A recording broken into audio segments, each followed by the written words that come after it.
Hey guys, and welcome back to this channel. In this video I'll be showing you guys how you can disable automatic streamer mode on Discord. So go to user settings, scroll down until you find streamer mode under app settings.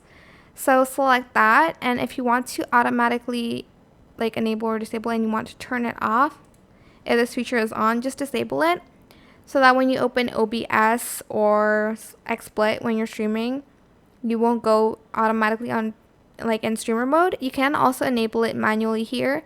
You can even set a keybind to toggle streamer mode.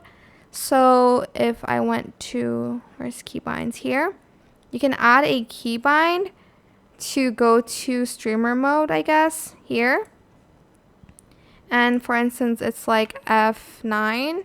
So whenever you press F9, you're going to go to streamer mode. And as you can see, it's been enabled, so it will hide usernames, and when someone calls you, it won't appear on the notifs. But that's pretty much it really. I hope this tutorial is helpful for you guys. Don't forget to like, comment, share. Also subscribe to this channel if you haven't done that already. If you have any more questions about this video, just leave it in the comment section down below and I'll try my best to answer them all for you guys. And if you found this video helpful, please click the thanks button as well. Thank you so much for watching. Bye!